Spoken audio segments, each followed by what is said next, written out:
Hello guys, welcome to my vlog. Ang pangalan ko po ay Fert Pong, and for today's video gagawa po tayo ng a day in my life vlog. At huwag niyo pong kalimutan mag-follow para updated kayo sa next video. It's 5 in the evening na pala guys. Vlog part 2 pala ito. Kung hindi po napanood yung part 1, panoorin mo muna. Papansin niyo guys, pareho lang yung suot ko kasi continuation lang po to. Tapos twice or thrice a week ako maliligo. So yun na nga guys, balik tayo sa ginagawa natin. So nakita niyo yung basang-basa yung sahig kasi dyan papasok yung tubig. Samahan nyo akong ayusin to guys kasi yung mga boxes dun sa garahe kailangan nating ililipat dito. Kung napapansin nyo guys, pang drill yung nakalagay dito. Kailangan din natin palitan ng screw. Kaya papasok yung tubig guys kasi sira yung nasa gitna. Hindi nakalock yung kabilang roof. So papalitan na natin ng screw yung kabila guys. So ito yung nahanap ko. Hindi ko alam kung para saan to pero ito na lang gagamitin ko. Gagamit din tayo ng martilyo guys para ipokpok natin yung sa bala ng drill. Tatanggalin ko muna tong nasa gitna guys, yung parang beam para ma-push natin ng maayos pataas. Nahirapan ako pag-push guys kasi pag pinupush ko sasama yung kabilang roof. So i-check ko din yung kung ano meron sa taas. Hindi ko na pinakita kung anong meron sa taas guys kasi ayaw kong mahulog kayo sa akin.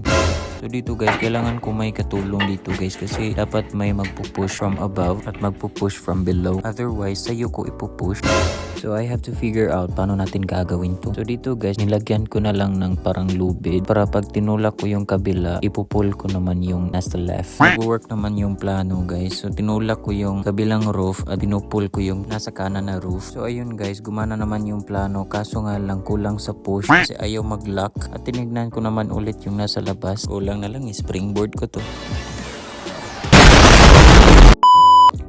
Here's guys, so I tried everything but it doesn't work, so why not, I'm just gonna figure it out tomorrow. We're going to eat some chicken, biscuits, and fries because I'm hungry.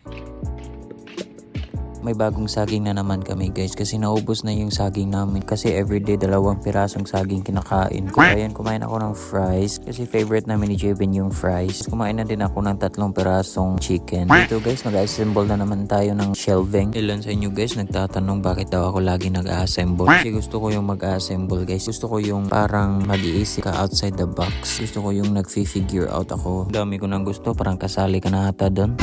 Shoutout sana ako sa mga new followers guys, kaso nga lang hindi ko na mahanap yung mga pangalan. Comment ka na lang pag bago ka dito. So hindi pa naka-follow dyan, follow nyo na ako please. So ayun na nga guys, balik tayo sa ginagawa natin. So pangalawang shelving na pala to guys kasi yung mga boxes i-organize namin dito. At ibang boxes guys ililipat namin bukas sa inaayos kong roof. So ay naman maka-roof. Hindi ko kasi alam ng tawag doon sa Tagalog guys. So ayun na nga guys, malapit na ako matapos dito guys kasi expert na ako dito sa pag-assemble. So ayun na nga guys, binibira ko na. Hala, bira. Hindi ko alam yung Tagalog sa bira guys. So pagbigyan mo na ako please. So ayun, tinabi ko na yung 2 shelving guys para ma-organize na to bukas. Malinis na tong garage bukas guys kasi wala nang mga boxes dito. So tapos na ako sa garahe guys. So dito na naman ako sa kwarto ko. Ito na yung temporary bed ko guys. Tulog na ako guys kasi inaantok na yung gwapo. Dito na din magtapos ang ating vlog guys. Sana na-enjoy kayo guys and please don't forget to like and follow. Bye!